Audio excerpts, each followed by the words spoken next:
स्वागत है दोस्तों। आज हम सभी हिंदी साहित्य के समकालीन रचनाकारों के विषय में महत्वपूर्ण क्लासेस देखेंगे, जो कि आगामी सभी प्रतियोगी परीक्षाओं में जीआईसी, जीडीसी, आरपीएससी की जो परीक्षा होने वाली है या फिर छत्तीसगढ़ लोक सेवा आयोग से आयोजित असिस्टेंट प्रोफेसर भर्ती परीक्षा होने वाली है, सभी परीक्षाओं में बहुत महत्वपूर्ण ये सारे प्रश्न हैं। तो शुरुआत करते हैं। सबसे पहले हम पहला प्रश्न है, हंसो हंसो जल्दी हंसो कविता संग्रह किस कवि का है? ऑप्शन में है सर्वेश्वर दयाल सक्सेना, रघुवीर सहाय, कुंवर नारायण, राजकमल चौधरी। तो इसका सही उत्तर क्या है? इसका जो सही उत्तर है वह है रघुवीर सहाय। ध्यान रखेंगे, हंसो हंसो जल्दी हंसो कविता संग्रह रघुवीर सहाय जी का है। अब इनके विषय में कुछ महत्वपूर्ण बातें देख लेते हैं। आपको ध्यान रखना है कि रघुवीर सहाय दूसरा सप्तक के प्रमुख कवि हैं। दूसरा सप्तक का समय क्या है आपको ध्यान रखना है, 1951। ठीक है, दूसरा सप्तक का समय है और रघुवीर सहाय दूसरा सप्तक में है। इनका जो जीवन काल है आपको ध्यान रखना है, 1929 से 1990 के बीच में इनका पूरा का पूरा जीवन काल रहा है। जब भी जन्मक्रम वाले जो प्रश्न आए तो आपको उस बीच में ध्यान रखना है कि 1929 में समकालीन रचनाकारों में रघुवीर सहाय जी का जन्म है। इनकी महत्वपूर्ण रचनाओं के विषय में भी जान लेना बहुत जरूरी है। सीढ़ियों पर धूप में, ये 1960 में इनका कविता संग्रह प्रकाशित हुआ और ये प्रथम काव्य संग्रह है। तो रघुवीर सहाय का प्रथम काव्य संग्रह यदि कभी पूछे तो आपको ध्यान में रखना है सीढ़ियों पर धूप में 1960। दूसरा काव्य संग्रह इनका था आत्महत्या के विरुद्ध। तो आत्महत्या के विरुद्ध जो काव्य संग्रह है वो किस सन में है? 1967 ईस्वी में आपको ध्यान रखना है। ठीक है, 7 वर्षों के बाद। अगला काव्य संग्रह इनका है हंसो हंसो जल्दी हंसो। हंसो हंसो जल्दी हंसो 1975 में, जो कि प्रश्न का विषय है। प्रश्न में पूछा गया है हंसो हंसो जल्दी हंसो किस कवि की रचना है? रघुवीर सहाय की, और 1975 ईस्वी में प्रकाशित है ये कविता संग्रह।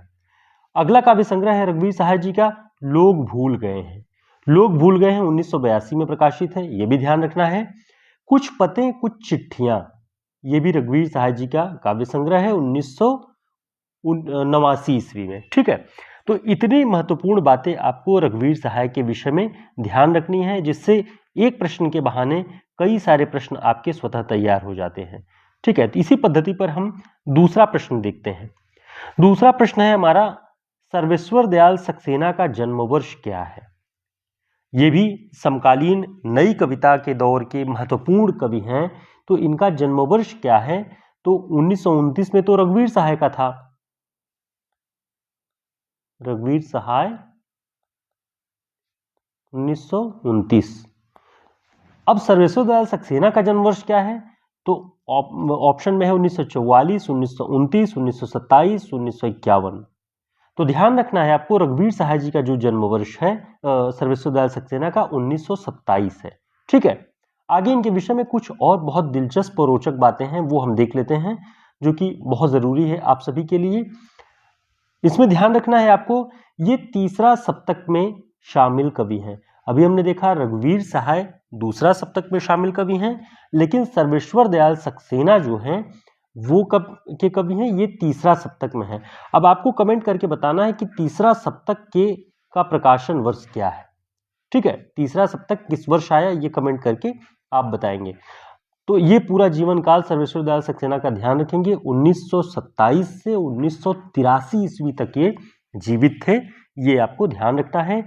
सर्वेश्वर दयाल सक्सेना जी नई कविता के प्रमुख कवियों में माने जाते हैं। इनकी गणना नई कविता के प्रमुख हस्ताक्षर के रूप में होती है। ठीक है, तो कभी भी 4 कवियों का, लेखकों का नाम दिया हो कि नई कविता का सशक्त हस्ताक्षर कवि कौन है, तो सर्वेश्वर दयाल सक्सेना का नाम आपको ध्यान रखना है नई कविता के अंतर्गत।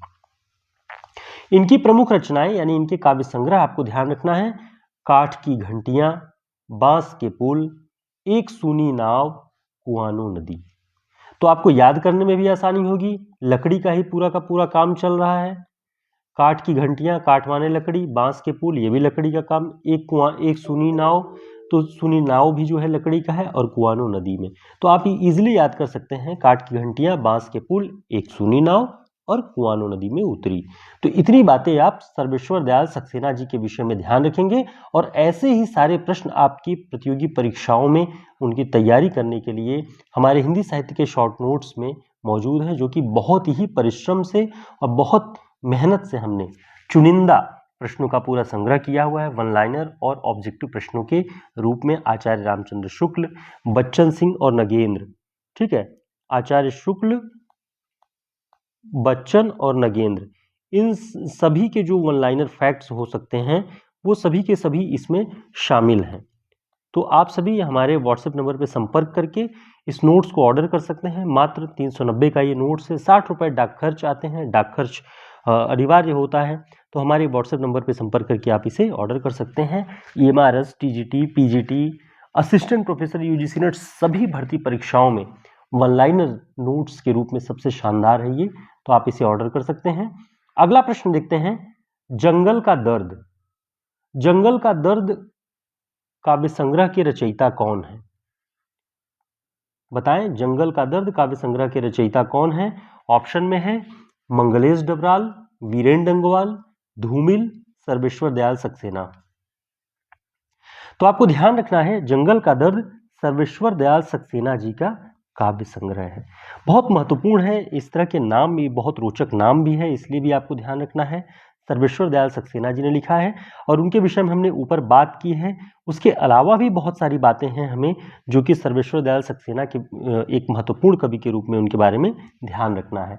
जैसे इनका हमने जंगल का दर्द देखा, खूंटियों पर टंगे लोग भी इनका एक काव्य संग्रह है।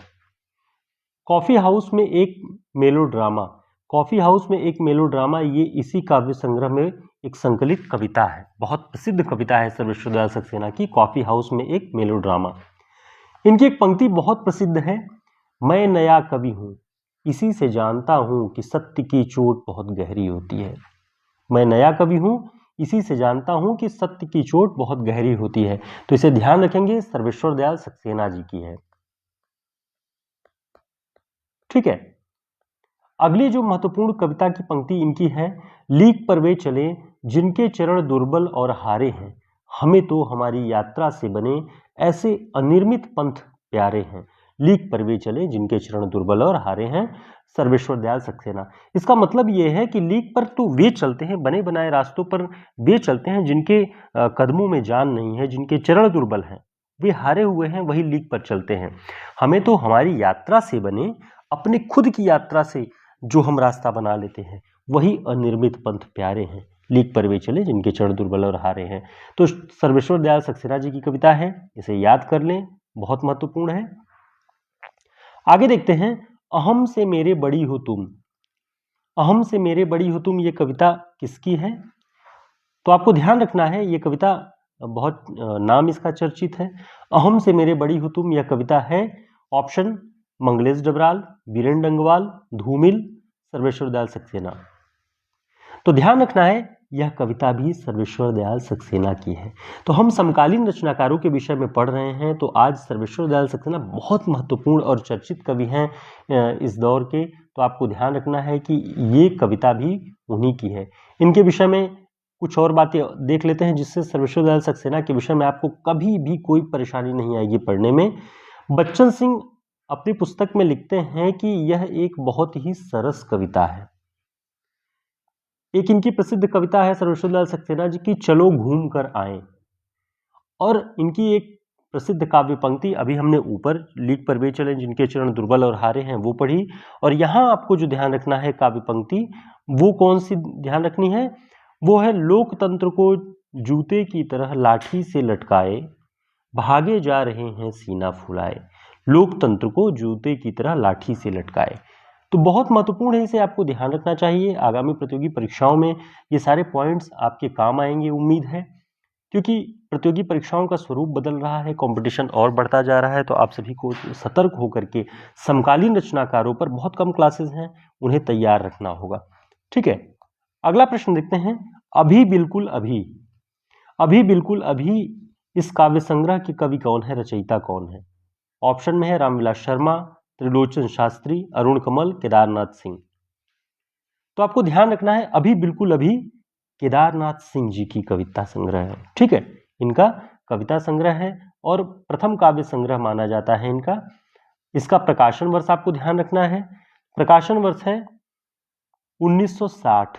अभी बिल्कुल अभी इनका पहला कविता संग्रह है केदारनाथ सिंह का 1960 में। केदारनाथ सिंह का जन्म वर्ष आपको ध्यान रखना है 1934। बच्चन सिंह की पुस्तक में 1934 लिखा है, सरस्वती पांडे वाली बुक में आपको 1932 मिल जाएगा, जो कि रामचंद्र तिवारी जी के आधार पे वो तथ्य है। तो आपको ये ध्यान रखना है, इसी अनुसार आप अपना तय कर लें कि आपको दोनों याद रखना है, 32 से 34। ठीक है, इन्हीं का कविता संग्रह जमीन पक रही है केदारनाथ सिंह की है 1980 में। तो पहला काव्य संग्रह 60 में, दूसरा काव्य संग्रह 1980 में। उसके बाद लगातार जो इनके काव्य संग्रह आए हैं उन्हें भी आपको ध्यान रखना है। वो कौन कौन से हैं? यहां से देखो, जमीन पक रही है, यहां से देखो, अकाल में सारस, उत्तर कबीर और अन्य कविताएं, और बाघ और लंबी कविताएं करके है सिर्फ। तो ये सारे इनके काव्य संग्रह हैं। इसके अलावा अगर कविताओं की बात करें, जो चर्चित कविताएं हैं उसमें कुदाल कविता बहुत चर्चित है, आप सभी ने पढ़ी होगी, ग्रेजुएशन के पाठ्यक्रमों में पढ़ी होगी संभवतः। बनारस पर इनकी बनारस शीर्षक से बहुत महत्वपूर्ण कविता है जिसकी बहुत चर्चा होती है, और अकाल में डूब, ये कविताएं बहुत ही चर्चित हैं केदारनाथ सिंह जी की। तो साथियों, हम ये महत्वपूर्ण प्रश्न 5 प्रश्नों के बहाने हमने कम से कम 50 पॉइंट तैयार किए हुए हैं।